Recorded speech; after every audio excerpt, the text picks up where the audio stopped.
നമസ്കാരം. അക്കൗണ്ടിംഗ് സ്റ്റാൻഡേർഡുകൾ ചിലപ്പോ കുറച്ച് ഡ്രൈ ടോപ്പിക്കായി തോന്നാം അല്ലേ? ചിലർക്ക് അങ്ങനെ തോന്നാറുണ്ട്. എന്നാൽ നിങ്ങളുടെ കയ്യിലുള്ള ഈ ഫിനാൻഷ്യൽ റിപ്പോർട്ടിംഗ് മെറ്റീരിയലുകളിലെ ചില പ്രധാന സ്റ്റാൻഡേർഡുകൾ, അതായത് IAS 8, IFRS 13, പിന്നെ IAS 2, IAS 41, ഇതിന്റെയൊക്കെ ഉള്ളിലേക്ക് നമുക്കൊന്ന് ഇറങ്ങിച്ചെല്ലാം. ശരി. വെറുതെ നിയമം കാണാതെ പഠിക്കാതെ എന്തുകൊണ്ടിവ വന്നു, ഇതിന്റെയൊക്കെ ഒരു കാതൽ എന്താണ് എന്ന് സിമ്പിളായി മനസ്സിലാക്കാനാണ് നമ്മൾ നോക്കുന്നത്. അതെ, അത് നല്ലതാണ്. വെറുതെ റൂൾസ് പറയുന്നതിനേക്കാൾ ഇത് ബിസിനസിന്റെ ആ ഒരു എന്താ പറയുക, യഥാർത്ഥ അവസ്ഥ എങ്ങനെ കണക്കിൽ കൊണ്ടുവരാൻ ശ്രമിക്കുന്നു എന്ന് നോക്കാം. തുടങ്ങാം. ശരി. അപ്പൊ നമുക്ക് IAS 8 വെച്ച് തുടങ്ങാം. ഈ കമ്പനികൾ കണക്കുകൾ ഉണ്ടാക്കുമ്പോൾ ഒരേ രീതി തന്നെ പിന്തുടരുന്നത് പ്രധാനമാണല്ലോ, അല്ലെങ്കിൽ പിന്നെ താരതമ്യം ചെയ്യാൻ പറ്റില്ല. വളരെ പ്രധാനമാണ്. കമ്പാരിസൺ, അതാണ് പ്രധാനം. പക്ഷേ ചിലപ്പോൾ മാറ്റങ്ങളൊക്കെ വേണ്ടിവരും. എന്താണ് ഈ അക്കൗണ്ടിംഗ് പോളിസി മാറ്റങ്ങൾ? അക്കൗണ്ടിംഗ് പോളിസി എന്ന് പറഞ്ഞാൽ ഒരു സ്ഥാപനം അവരുടെ ഫിനാൻഷ്യൽ സ്റ്റേറ്റ്മെന്റ്സ് ഉണ്ടാക്കാൻ ഉപയോഗിക്കുന്ന ചില നിയമങ്ങൾ, രീതികൾ, അടിസ്ഥാന തത്വങ്ങളൊക്കെയാണ്. ഉദാഹരണത്തിന് ഡിപ്രീസിയേഷൻ. അത് സ്ട്രെയിറ്റ് ലൈൻ വേണോ അതോ റെഡ്യൂസിംഗ് ബാലൻസ് വേണോ എന്നുള്ളതൊരു പോളിസി തീരുമാനമാണ്. ശരി. ഈ പോളിസികൾ തിരഞ്ഞെടുക്കുമ്പോൾ ശ്രദ്ധിക്കണം, കണക്കുകൾ വായിക്കുന്ന നിങ്ങൾക്ക് ഏറ്റവും പ്രസക്തമായ, റിലവന്റ്, പിന്നെ വിശ്വസിക്കാൻ കൊള്ളുന്ന റിലയബിൾ വിവരം കിട്ടണം. അപ്പോ സ്ഥിരത വേണമെന്ന് പറഞ്ഞു. എപ്പോഴും ഒരേ പോളിസി തന്നെ ഉപയോഗിക്കണോ? മാറ്റാനേ പാടില്ലേ? സാധാരണഗതിയിൽ മാറ്റാൻ പാടില്ല. അതാണതിൻ്റെ ഒരു ബേസിക് പ്രിൻസിപ്പിൾ. പക്ഷേ 2 സാഹചര്യങ്ങളിൽ മാറ്റം വരുത്താം, അല്ലെങ്കിൽ വരുത്തേണ്ടി വരും. അതെന്തൊക്കെയാണ്? ഒന്ന്, പുതിയൊരു IFRS സ്റ്റാൻഡേർഡ് വന്നു, അത് ഈ മാറ്റം ആവശ്യപ്പെടുന്നു. 2, മാനേജ്മെന്റിന് തോന്നുക ഈ മാറ്റം വരുത്തിയാൽ കിട്ടുന്ന വിവരം കുറച്ചുകൂടി റിലയബിളും റെലവന്റും ആവുമെന്ന്. ശരി. അപ്പോ അങ്ങനെ മാറ്റിയാൽ അത് റെട്രോസ്പെക്റ്റീവ് ആയിട്ടാണ് അപ്ലൈ ചെയ്യേണ്ടത്. റെട്രോസ്പെക്റ്റീവ് അതായത് ഈ പുതിയ പോളിസി പണ്ടേ ഉണ്ടായിരുന്നെങ്കിൽ കണക്കുകൾ എങ്ങനെ ഇരിക്കുമായിരുന്നോ അതുപോലെ മുൻ വർഷങ്ങളിലെ കണക്കുകൾ നമ്മൾ പോയി തിരുത്തണം. പഴയ കണക്കുകൾ മാറ്റണോ? അതെ. മുൻ വർഷത്തെ താരതമ്യ കണക്കുകൾ, കമ്പാരറ്റീവ്സ്, ഓപ്പണിംഗ് റീറ്റെയിൻഡ് ഏർണിംഗ്സ് ഒക്കെ അഡ്ജസ്റ്റ് ചെയ്യേണ്ടി വരും. ഇത് പ്രായോഗികമല്ലാത്ത സാഹചര്യങ്ങൾ ഒഴികെ. അത് കുറച്ചു പണിയാണല്ലോ. ശരി. ഇനി മറ്റൊന്ന്, അക്കൗണ്ടിംഗ് എസ്റ്റിമേറ്റുകൾ. ഇത് പോളിസി പോലെ അത്ര ഉറപ്പുള്ള കാര്യമല്ല അല്ലേ? അതെ, കറക്റ്റ്. ബിസിനസ്സിൽ പല കാര്യങ്ങളും നമുക്ക് കൃത്യമായി അളക്കാൻ പറ്റില്ല, പ്രത്യേകിച്ച് ഭാവിയിൽ എന്ത് സംഭവിക്കുമെന്നുള്ളത്. ശരിയാണ്. അപ്പം നമ്മൾ നിലവിലുള്ള അറിവ് വെച്ച് ഏറ്റവും ബെസ്റ്റായിട്ടുള്ളൊരു ഊഹം, ഒരു അനുമാനം നടത്തും. അതാണ് എസ്റ്റിമേറ്റ്. ഉദാഹരണം പറയാമോ? തീർച്ചയായും. ഒരു മെഷീന്റെ യൂസ്ഫുൾ ലൈഫ്, എത്ര കാലം അത് ഉപയോഗിക്കാൻ പറ്റും, അല്ലെങ്കിൽ കിട്ടാക്കടം എത്ര വരും, ഡിപ്രീസിയേഷൻ തുക, ഫെയർ വാല്യൂ, ഇതൊക്കെ എസ്റ്റിമേറ്റുകളാണ്. ഈ എസ്റ്റിമേറ്റുകള് കാലക്രമേണ മാറാൻ സാധ്യതയുണ്ടല്ലോ പുതിയ വിവരം കിട്ടുമ്പോൾ? ഉറപ്പായും. അതാണതിന്റെ സ്വഭാവം. എസ്റ്റിമേറ്റുകൾ മാറിക്കൊണ്ടിരിക്കും. അപ്പോ ഈ എസ്റ്റിമേറ്റ് മാറിയാൽ എന്തു ചെയ്യും? അതും റെട്രോസ്പെക്റ്റീവായിട്ട് തിരുത്തണോ? ഇല്ല, അവിടെയാണ് പ്രധാന വ്യത്യാസം. എസ്റ്റിമേറ്റുകളിലെ മാറ്റങ്ങൾ പ്രോസ്പെക്റ്റീവാണ്. പ്രോസ്പെക്റ്റീവ്. അതെ. അതായത് മാറ്റം നമ്മൾ മനസ്സിലാക്കിയ ആ വർഷം മുതലുള്ള കണക്കുകളിലാണ് അതിന്റെ എഫക്റ്റ് കാണിക്കേണ്ടത്, മുന്നോട്ടുള്ള കാലയളവുകളിൽ. പഴയ കണക്കുകൾ തൊടണ്ട. വേണ്ട. ഉദാഹരണത്തിന്, നേരത്തെ പറഞ്ഞ മെഷീന്റെ ലൈഫ് 10 വർഷമെന്നത് പിന്നീട് 8 വർഷമായി കുറച്ചാൽ ആ കുറച്ച വർഷം മുതലുള്ള ഡിപ്രീസിയേഷൻ പുതിയ രീതിയിൽ, അതായത് കൂടിയ തുകയിൽ കാണിച്ചാൽ മതി. അപ്പോ ക്ലിയറായി. പോളിസി മാറ്റം റെട്രോസ്പെക്റ്റീവ്, പിന്നോട്ടു പോയി തിരുത്തണം. എസ്റ്റിമേറ്റ് മാറ്റം പ്രോസ്പെക്റ്റീവ്, മുന്നോട്ടു മാത്രം മാറ്റം. അതെ. പക്ഷേ ചിലപ്പോ ഒരു സംശയം വരാം, ഒരു മാറ്റം പോളിസിയാണോ എസ്റ്റിമേറ്റാണോ എന്ന്. വരാം. ഉദാഹരണത്തിന്, നിങ്ങളുടെ മെറ്റീരിയലിൽ കണ്ടു ഡിപ്രീസിയേഷൻ രീതി മാറ്റുന്നത് സ്ട്രെയിറ്റ് ലൈനിൽ നിന്ന് റെഡ്യൂസിംഗ് ബാലൻസിലേക്ക്. അത് പോളിസിയാണോ എസ്റ്റിമേറ്റാണോ? അതൊരു നല്ല ചോദ്യമാണ്. ഡിപ്രീസിയേഷൻ രീതി മാറ്റുന്നത്, അതായത് മെത്തേഡ് മാറ്റുന്നത്, ഒരു എസ്റ്റിമേറ്റ് മാറ്റമായാണ് IAS 8 കണക്കാക്കുന്നത്.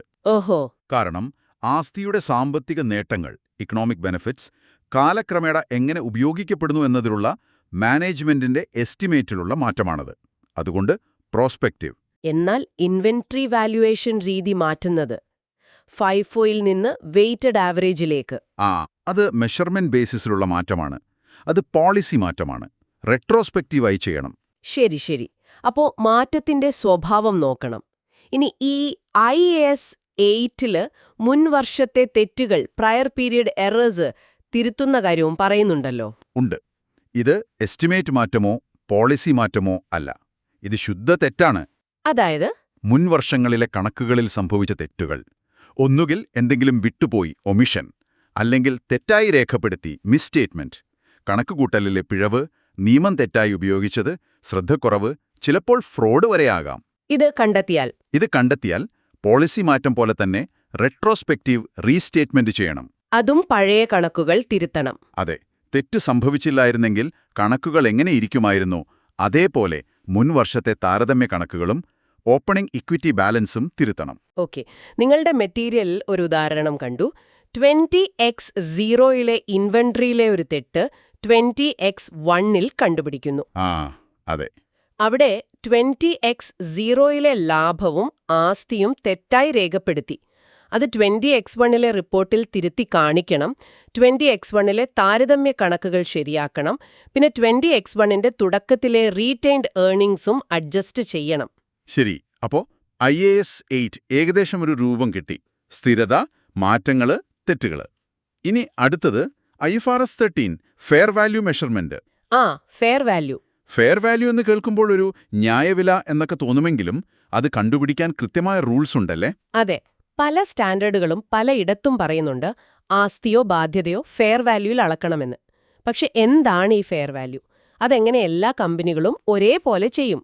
അതിനൊരു സ്റ്റാൻഡേർഡ് വേണം. അതെ, അതിനൊരു പൊതുവായ ചട്ടക്കൂട് നൽകുകയാണ് IFRS 13 ചെയ്യുന്നത്. ഇതിന്റെ നിർവചനം എന്താണെന്ന് വെച്ചാൽ, മെഷർമെന്റ് ഡേറ്റിൽ മാർക്കറ്റിലുള്ള ആളുകൾ, മാർക്കറ്റ് പാർട്ടിസിപ്പൻസ് തമ്മിലുള്ള ഒരു സാധാരണ ഇടപാടിൽ, ഓർഡർലി ട്രാൻസാക്ഷൻ, ഒരു ആസറ്റ് വിൽക്കുമ്പോൾ കിട്ടുന്ന വില, എക്സിറ്റ് പ്രൈസ്, അല്ലെങ്കിൽ ഒരു ബാധ്യത കൈമാറാൻ കൊടുക്കേണ്ടി വരുന്ന വില. എക്സിറ്റ് പ്രൈസ്, അതായത് വാങ്ങുന്ന വിലയല്ല, വിൽക്കുമ്പോൾ കിട്ടുന്ന വില. അതെ, അതാണ് ശ്രദ്ധിക്കേണ്ടത്. ഇത് ഫോഴ്സ്ഡ് സെയിൽ ആകരുത്, സാധാരണ ബിസിനസ് സാഹചര്യത്തിൽ നടക്കുന്ന ഇടപാടായിരിക്കണം. ഓക്കേ. ഇതിലൊരു ഹൈറാർക്കി ഉണ്ടെന്ന് പറയുന്നുണ്ടല്ലോ. ലെവൽ 1, 2, 3. അതെന്താണ്? അത് വളരെ പ്രധാനപ്പെട്ടൊരു കാര്യമാണ്. ആ ഫെയർ വാല്യൂ കണക്ക് എത്രത്തോളം ഒബ്ജക്റ്റീവാണ്, എത്രത്തോളം വിശ്വസനീയമാണ് എന്ന് കാണിക്കാനാണ് ഈ ലെവലുകൾ. ലെവൽ 1 ആണ് ഏറ്റവും വിശ്വസനീയം. നമ്മൾ അളക്കുന്ന അതേ ആസ്തിക്കോ ബാധ്യതയ്ക്കോ ഒരു ആക്റ്റീവ് മാർക്കറ്റിൽ, അതായത് എപ്പോഴും കച്ചവടം നടക്കുന്ന ഒരു മാർക്കറ്റിൽ ലഭ്യമായ വില, കോട്ടഡ് പ്രൈസ് ഉപയോഗിക്കുക. ഉദാഹരണത്തിന് സ്റ്റോക്ക് എക്സ്ചേഞ്ചിലെ ഷെയറിന്റെ വില. ഇവിടെ കമ്പനിക്ക് സ്വന്തമായി ഒന്നും ഊഹിക്കേണ്ട കാര്യമില്ല. ഓക്കേ. Direct market price. അതെ. ഇനി ലെവൽ 2. ലെവൽ 1 വില കിട്ടാനില്ല, പക്ഷേ ആ വില കണ്ടുപിടിക്കാൻ ഉപയോഗിക്കുന്ന ഇൻപുട്ടുകൾ മാർക്കറ്റിൽ നിന്ന് നമുക്ക് നേരിട്ടോ അല്ലാതെയോ നിരീക്ഷിക്കാൻ പറ്റും. Observable inputs. ഉദാഹരണത്തിന് അതേപോലത്തെ സിമിലർ ആസ്തികളുടെ വില, അല്ലെങ്കിൽ പലിശ നിരക്ക്, കറൻസി റേറ്റ് പോലുള്ള മാർക്കറ്റ് ഡേറ്റ. ചിലപ്പോൾ ചെറിയ അഡ്ജസ്റ്റ്മെന്റ് ഒക്കെ വേണ്ടിവരും. ശരി. ഇനി ലെവൽ 3. ലെവൽ 3 ആണ് ഏറ്റവും കുറവ് ഒബ്ജക്റ്റീവ്. ഇവിടെ നമ്മൾ ഉപയോഗിക്കുന്ന ഇൻപുട്ടുകൾ. അപ്പോൾ കമ്പനി അവരുടെ സ്വന്തം ഡേറ്റയും അനുമാനങ്ങളും അസംഷൻസും ഉപയോഗിച്ച് ഒരു മോഡൽ ഉണ്ടാക്കി വില കണ്ടുപിടിക്കേണ്ടി വരും. ഉദാഹരണത്തിന് ഡിസ്കൗണ്ടഡ് ക്യാഷ് ഫ്ലോ രീതി ഉപയോഗിച്ച് ഒരു പ്രൈവറ്റ് കമ്പനിയുടെ ഷെയർ വാല്യൂ കാണുന്നത്. അപ്പോൾ ഒരു റിപ്പോർട്ട് വായിക്കുമ്പോൾ ലെവൽ 3 ഫെയർ വാല്യൂ കണ്ടാൽ നമ്മൾ കുറച്ചുകൂടി ശ്രദ്ധിക്കണം അല്ലേ? കാരണം അത് കമ്പനിയുടെ സ്വന്തം ജഡ്ജ്മെന്റാണ്. തീർച്ചയായും. അതുകൊണ്ടാണ് കമ്പനികൾ ഏത് ലെവൽ ഇൻപുട്ട് ഉപയോഗിച്ചു എന്ന് വെളിപ്പെടുത്തണം, ഡിസ്ക്ലോഷർ.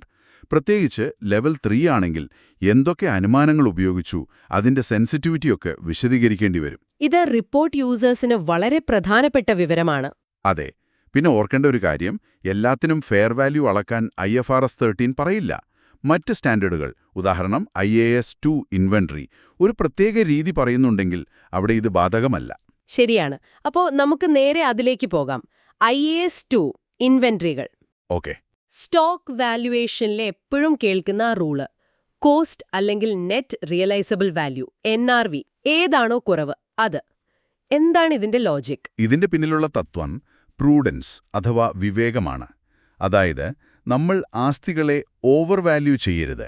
ഭാവിയിൽ ഒരു നഷ്ടം വരാൻ സാധ്യതയുണ്ടെങ്കിൽ അത് ഇപ്പോഴേ കണക്കിലെടുക്കണം. ഓക്കെ. അപ്പോൾ ആദ്യം എന്താണ് കോസ്റ്റ് എന്ന് നോക്കാം. കോസ്റ്റ്, വാങ്ങിയ വില. വാങ്ങിയ വില മാത്രമല്ല, ആ ഇൻവെന്ററി അതിന്റെ ഇപ്പോഴത്തെ സ്ഥലത്തും അവസ്ഥയിലും എത്തിക്കാൻ വേണ്ടി വന്ന എല്ലാ ചെലവുകളും, പർച്ചേസ് കോസ്റ്റ്, കൺവേർഷൻ കോസ്റ്റ്, അതായത് ഉണ്ടാക്കാനുള്ള ലേബർ, ഓവർഹെഡ്, മറ്റ് നേരിട്ടുള്ള ചെലവുകൾ, ഇതൊക്കെ വരും. എന്തൊക്കെ വരില്ല? അബ്നോർമൽ വേസ്റ്റേജ്, സ്റ്റോറേജ് കോസ്റ്റ്, ഉൽപ്പാദനത്തിന്റെ ഭാഗമല്ലെങ്കിൽ, അഡ്മിൻ ചെലവുകൾ, സെല്ലിംഗ് കോസ്റ്റ്, ഇതൊന്നും ഇൻവെന്ററിയുടെ കോസ്റ്റിൽ കൂട്ടാൻ പാടില്ല. ശരി, അപ്പൊ അതാണ് കോസ്റ്റ്. ഇനി എന്താണ് net realisable value, NRV? NRV എന്ന് പറഞ്ഞാൽ ആ സാധനം സാധാരണ ബിസിനസ്സിൽ വിറ്റാൽ കിട്ടുമെന്ന് പ്രതീക്ഷിക്കുന്ന വില, എസ്റ്റിമേറ്റഡ് സെല്ലിംഗ് പ്രൈസ്. ഓക്കെ.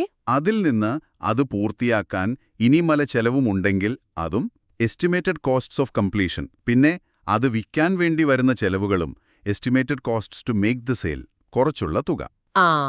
അതായത് കയ്യിൽ കിട്ടാൻ പോകുന്ന നെറ്റ് തുക. ഏകദേശം അതെ. എന്നിട്ട് നമ്മൾ ഈ കോസ്റ്റും NRVയും തമ്മിൽ നോക്കും. എന്നിട്ട് കുറവുള്ളതെടുക്കും. അതെ. ഓരോ റിപ്പോർട്ടിംഗ് ഡേറ്റിലും ഇൻവെന്ററിയുടെ കോസ്റ്റ് 100 രൂപയാണ്, പക്ഷേ അതിന്റെ NRV 80 രൂപയേ ഉള്ളൂ എന്ന് കണ്ടാൽ ഇൻവെന്ററിയുടെ വാല്യൂ 80ആയി കുറച്ച് കാണിക്കണം. ആ 20 രൂപ നഷ്ടമായിട്ട് പ്രോഫിറ്റ് ആൻഡ് ലോസ് അക്കൗണ്ടിൽ കാണിക്കണം. മനസ്സിലായി. ഇനിയിപ്പോ ഒരുപാട് സ്റ്റോക്ക് ഉണ്ടാവുമ്പോൾ ഒരേ സാധനം പല പ്രാവശ്യം പല വിലയ്ക്ക് വാങ്ങിയിട്ടുണ്ടാകാം. ഉണ്ടാവാം. അപ്പോ വിറ്റുപോയ സ്റ്റോക്കിന്റെ കോസ്റ്റ് എങ്ങനെ കണ്ടുപിടിക്കും? FIFO, വെയ്റ്റഡ് ആവറേജ് എന്നൊക്കെ കേട്ടിട്ടുണ്ട്. ശരിയാണ്. ഓരോ ഐറ്റവും നമുക്ക് പ്രത്യേകം തിരിച്ചറിയാൻ പറ്റുമെങ്കിൽ അതിന്റെ യഥാർത്ഥ കോസ്റ്റ് എടുക്കാം. ഉദാഹരണം കാറുകൾ. ഓക്കെ. പക്ഷേ ഒരേപോലെയുള്ള ആയിരക്കണക്കിന് ഐറ്റംസ് ഉണ്ടെങ്കിൽ, ഉദാഹരണത്തിന് ഒരു പലചരക്ക് കടയിലെ അരി, അത് പറ്റില്ല. അവിടെ എന്തു ചെയ്യും? അവിടെയാണ് നമ്മൾ കോസ്റ്റ് ഫോർമുലകൾ ഉപയോഗിക്കുന്നത്. സാധാരണയായി FIFO, first in first out, അല്ലെങ്കിൽ weighted average cost, AVCO. FIFO എന്ന് പറഞ്ഞാൽ ആദ്യം വാങ്ങിയ സ്റ്റോക്ക് ആദ്യം വിറ്റു എന്ന് നമ്മൾ അനുമാനിക്കുന്നു. അപ്പോൾ ക്ലോസിംഗ് സ്റ്റോക്ക് അവസാനം വാങ്ങിയ വിലയിലായിരിക്കും. വെയ്റ്റഡ് ആവറേജ് കയ്യിലുള്ള മൊത്തം സ്റ്റോക്കിന്റെ ഒരു ശരാശരി വില കണ്ടുപിടിച്ചിട്ട് ആ വിലയിലാണ് വിറ്റതും ബാക്കിയുള്ളതുമെന്ന് കണക്കാക്കുന്നു. ഏത് രീതി വേണമെങ്കിലും ഉപയോഗിക്കാമോ? IAS 2 ഈ 2 രീതികളാണ് പ്രധാനമായും അനുവദിക്കുന്നത്. LIFO അനുവദനീയമല്ല. ഏത് രീതി തെരഞ്ഞെടുത്താലും ഒരേ സ്വഭാവമുള്ള എല്ലാ ഇൻവെന്ററിക്കും ഒരേ രീതി സ്ഥിരമായി ഉപയോഗിക്കണം. ശരി. അപ്പോ ഇൻവെന്ററി ഓവർവാല്യൂ ചെയ്യുന്നില്ലെന്ന് IAS 2 ഉറപ്പാക്കുന്നു. ഇനി നമ്മുടെ ലിസ്റ്റിലെ അവസാനത്തെ സ്റ്റാൻഡേർഡ് IAS 41, കൃഷി. ഇത് കുറച്ച് വ്യത്യസ്തരാണ്. അതെ, ജീവനുള്ള ആസ്തികളാണല്ലോ ഇതിൽ, മൃഗങ്ങളും ചെടികളും. കറക്റ്റ്. ഇതിന്റെ സ്കോപ്പ് എന്ന് പറയുന്നത് പ്രധാനമായിട്ടും 3 കാര്യങ്ങളാണ്. 1. ബയോളജിക്കൽ ആസറ്റ്സ്, ജീവനുള്ള മൃഗങ്ങൾ, പശു, ആട്, സസ്യങ്ങൾ, തോട്ടങ്ങൾ, മരങ്ങൾ. ഓക്കെ. 2. കാർഷിക ഉൽപ്പന്നം, അഗ്രികൾച്ചറൽ പ്രൊഡ്യൂസ്. ഈ ബയോളജിക്കൽ ആസറ്റുകളിൽ നിന്നും വിളവെടുക്കുന്ന സാധനം, പക്ഷേ ആ വിളവെടുപ്പ് സമയത്ത് at the point of harvest മാത്രം. ഉദാഹരണം പാൽ, കമ്പിളി, പഴങ്ങൾ, മരത്തടി. വിളവെടുത്ത ശേഷം വിളവെടുത്ത് കഴിഞ്ഞാൽ അത് പിന്നെ IAS 2 അനുസരിച്ച് ഇൻവെന്ററിയായി മാറും. ഉദാഹരണത്തിന് പശുവിൽ നിന്ന് പാൽ കറന്നെടുക്കുന്ന ആ നിമിഷം വരെ അത് IAS 41, കറന്നെടുത്ത പാല് പിന്നീട് IAS 2. ശരി. മൂന്നാമത്തേതോ? 3. ഈ ബയോളജിക്കൽ ആസ്തികളുമായി ബന്ധപ്പെട്ട സർക്കാർ ഗ്രാന്റുകൾ. ഓക്കെ. അപ്പോ ഇതിന്റെയൊക്കെ വാല്യുവേഷൻ എങ്ങനെയാണ്? സാധാരണ ആസ്തികള് കോസ്റ്റിലാണല്ലോ കാണിക്കാറ്. പക്ഷെ ഒരു പശുക്കുട്ടി വളർന്നു വലുതാകുമ്പോൾ അതിന്റെ വില കൂടുമല്ലോ. അതെ, അതാണ് IAS 41ന്റെ ഏറ്റവും വലിയ പ്രത്യേകത. ഈ ബയോളജിക്കൽ ആസ്തികളെ ആദ്യമായി റെക്കഗ്നൈസ് ചെയ്യുമ്പോഴും പിന്നീട് ഓരോ റിപ്പോർട്ടിംഗ് ഡേറ്റിലും അതിന്റെ ഫെയർ വാല്യൂവിൽ നിന്ന് വിൽക്കാനുള്ള ചെലവുകൾ കുറച്ചുള്ള തുകയിൽ, fair value less cost to sell, ആണ് അളക്കേണ്ടത്. Fair വാല്യൂവിൽ, historical കോസ്റ്റിലല്ല. അല്ല. കാരണം ഇവയുടെ മൂല്യം പ്രധാനമായും വരുന്നത് അവയുടെ ജൈവപരമായ മാറ്റത്തിലൂടെയാണ്. ബയോളജിക്കൽ ട്രാൻസ്ഫോർമേഷൻ, വളർച്ച, ഉൽപ്പാദനം, പ്രായമാകലൊക്കെ. ഹിസ്റ്റോറിക്കൽ കോസ്റ്റ് ഇവിടെ അത്ര റെലവന്റ് അല്ല. അപ്പോ വർഷാവസാനം ഫാമിലെ പശുക്കളുടെ എല്ലാം ഫെയർ വാല്യൂ നോക്കിയിട്ട് കഴിഞ്ഞ വർഷത്തേക്കാൾ കൂടിയിട്ടുണ്ടെങ്കിൽ അത് ലാഭമായി കാണിക്കുമോ? അതെ. ഈ ഫെയർ വാല്യൂ ലെസ് കോസ്റ്റ് സെല്ലിൽ ഉണ്ടാകുന്ന മാറ്റം കൂടിയാലും കുറഞ്ഞാലും അതാത് വർഷത്തെ ലാഭനഷ്ട കണക്കിൽ, പ്രോഫിറ്റ് ഓർ ലോസ്, കാണിക്കണം. ഇത് കുറച്ച് വ്യത്യസ്തമാണല്ലോ സാധാരണ അക്കൗണ്ടിങ്ങിൽ നിന്ന്. തീർച്ചയായും. പക്ഷേ ഇത് കൃഷിയുടെ യഥാർത്ഥ സാമ്പത്തിക പ്രകടനം കാണിക്കാൻ സഹായിക്കും. എന്നാൽ എല്ലാ ചെടികളും ഇങ്ങനെ ഫെയർ വാല്യൂവിലാണോ? ഈ റബ്ബർ മരം അല്ലെങ്കിൽ തെങ്ങ് ഒക്കെയോ? നല്ല ചോദ്യം. അവിടെ ഒരു വ്യത്യാസമുണ്ട്. ബെയറർ പ്ലാന്റ്സ് എന്ന് പറയും. അതായത് അവയുടെ പ്രധാന ഉപയോഗം അതിൽ നിന്ന് വിളവെടുക്കുക എന്നതാണ്. ആ ചെടി തന്നെ പിന്നീട് വിൽക്കാനല്ല ഉദ്ദേശിക്കുന്നത്. ഒരു വർഷത്തിൽ കൂടുതൽ വിളവ് തരും. ഉദാഹരണം, ഫലം തരുന്ന മരങ്ങൾ, മുന്തിരിവള്ളികൾ, റബ്ബർ മരം. ഓക്കെ. അത്തരം ബെയറർ പ്ലാന്റുകളെ IFRS 41ന്റെ ഈ ഫെയർ വാല്യൂ റൂളിൽ നിന്ന് ഒഴിവാക്കിയിട്ടുണ്ട്. അവയെ സാധാരണ PPE property plant and equipment പോലെ IAS 16 അനുസരിച്ച് കോസ്റ്റിലോ റീവാല്യുവേഷനിലോ കാണിക്കാം, ഡിപ്രീസിയേഷനും ചെയ്യാം. പക്ഷെ അതിൽ നിന്നുണ്ടാകുന്ന കായോ കറയോ? അത് വിളവെടുക്കുമ്പോൾ at the point of harvest IFRS 41 പ്രകാരം fair value less cost to സെല്ലിൽ അളക്കണം. വിളവെടുത്ത ശേഷം അത് IAS 2 ഇൻവെന്ററി ആകും. ഓക്കെ. അപ്പോ ബെയറർ പ്ലാന്റ് IAS 16, അതിന്റെ വിളവ് IAS 41 വിളവെടുപ്പിൽ, പിന്നെ IAS 2. അതെ, കറക്റ്റ്. ഇനി ഈ ഫെയർ വാല്യൂ എങ്ങനെ കണ്ടുപിടിക്കും? എല്ലായ്പ്പോഴും ഈ ബയോളജിക്കൽ ആസ്തികൾക്ക് ഒരു റെഡി മാർക്കറ്റ് ഉണ്ടാവില്ലല്ലോ. ശരിയാണ്. അതൊരു വെല്ലുവിളിയാകാം. ഒരു ആക്റ്റീവ് മാർക്കറ്റ് ഉണ്ടെങ്കിൽ, ഉദാഹരണം കന്നുകാലി ചന്ത, അവിടുത്തെ വില ലെവൽ 1 or 2 എടുക്കാം. ഇല്ലെങ്കിൽ മറ്റു വഴികൾ നോക്കണം. ഏറ്റവും അടുത്ത കാലത്ത് നടന്ന ഇടപാടുകളുടെ വില, സമാനമായ ആസ്തികളുടെ മാർക്കറ്റ് വില, അല്ലെങ്കിൽ DCF പോലുള്ള രീതികൾ ഉപയോഗിച്ച് എസ്റ്റിമേറ്റ് ചെയ്യേണ്ടി വരും. ഇത് കൂടുതൽ ജഡ്ജ്മെന്റ് ആവശ്യമുള്ള ഒന്നാണ്. തീരെ പറ്റിയില്ലെങ്കിലോ? വളരെ അപൂർവമായി ഫെയർ വാല്യൂ വിശ്വസനീയമായി അളക്കാൻ പറ്റുന്നില്ലെങ്കിൽ മാത്രം കോസ്റ്റിൽ അളക്കാൻ IAS 41 അനുവദിക്കുന്നുണ്ട്. പക്ഷെ അത് വളരെ റെയറാണ്. കൊള്ളാം. അപ്പൊ നിങ്ങളുടെ മെറ്റീരിയലിലെ 4 പ്രധാന സ്റ്റാൻഡേർഡുകൾ IAS 8, IFRS 13, IAS 2, IAS 41 ഒരുവിധം കവർ ചെയ്തു എന്ന് തോന്നുന്നു. അതെ. പോളിസി, എസ്റ്റിമേറ്റ്, എറർ കറക്ഷൻ, പിന്നെ ഫെയർ വാല്യൂ, ഇൻവെന്ററി, കൃഷി. ഇതിൽ നിന്നെല്ലാം നിങ്ങൾ ഓർത്തിരിക്കേണ്ട ഒരു പ്രധാന ആശയം എന്തായിരിക്കും?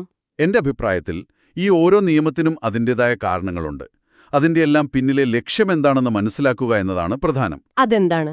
കമ്പനിയുടെ സാമ്പത്തിക സ്ഥിതി, അതിന്റെ പ്രകടനം, ഇതൊക്കെ കഴിയുന്നത്ര യാഥാർത്ഥ്യത്തോടടുത്തു നിൽക്കുന്ന രീതിയിൽ, വിശ്വസനീയമായി താരതമ്യം ചെയ്യാൻ പറ്റുന്ന രീതിയിൽ അവതരിപ്പിക്കുക. ശരിയാണ്. അത് തെറ്റുകൾ തിരുത്തിയിട്ടായാലും, ആസ്തികളെ മാർക്കറ്റ് വാല്യൂവിനോട് അടുപ്പിച്ചു നിർത്തിയിട്ടായാലും, ഇൻവെന്ററി ഓവർ വാല്യൂ ചെയ്യാതെ നോക്കിയിട്ടായാലും, അല്ലെങ്കിൽ ഈ ജീവനുള്ള ആസ്തികളുടെ വളർച്ചയും മാറ്റവും കണക്കിലെടുത്തിട്ടായാലും, ആത്യന്തികമായ ലക്ഷ്യം യൂസർക്ക് നല്ല വിവരം കൊടുക്കുക എന്നതാണ്. ഈ നിയമങ്ങൾക്ക് പിന്നിലെ എന്തുകൊണ്ട് എന്ന് മനസ്സിലാക്കിയാൽ കാര്യങ്ങൾ എളുപ്പമാകും. അതെ. ശരി. അപ്പോ നിങ്ങൾക്ക് സ്വന്തമായി ഒന്നുകൂടി ആലോചിക്കാൻ ഒരു കാര്യം തരാം. നമ്മൾ ഈ ചർച്ചയിൽ കണ്ടു, സ്റ്റാൻഡേർഡുകൾ നിയമങ്ങൾ തരുന്നുണ്ടെങ്കിലും പലയിടത്തും മാനേജ്മെന്റിന് സ്വന്തമായി ചില വിലയിരുത്തലുകൾ, ജഡ്ജ്മെന്റ് നടത്താൻ അവസരമുണ്ട്. എസ്റ്റിമേറ്റുകൾ, ലെവൽ 3 ഫെയർ വാല്യൂ ഒക്കെ ഇങ്ങനെ വ്യത്യസ്തമാക്കിയിരിക്കാം. ആ താരതമ്യത്തെ ഇതെത്രത്തോളം ബാധിക്കാം? ഒരു റിപ്പോർട്ട് വായിക്കുമ്പോൾ ഈ ജഡ്ജ്മെന്റ് എലമെന്റിനെ കുറിച്ച് നമ്മൾ എത്രത്തോളം ബോധവാന്മാരായിരിക്കണം? അത് വളരെ പ്രധാനപ്പെട്ടൊരു ചിന്തയാണ്. ഇതിനെക്കുറിച്ച് നിങ്ങൾക്ക് തുടർന്നും ആലോചിക്കാവുന്നതാണ്. ഇന്നത്തെ ഈ വിശകലനം നമുക്കിവിടെ നിർത്താം. ശരി.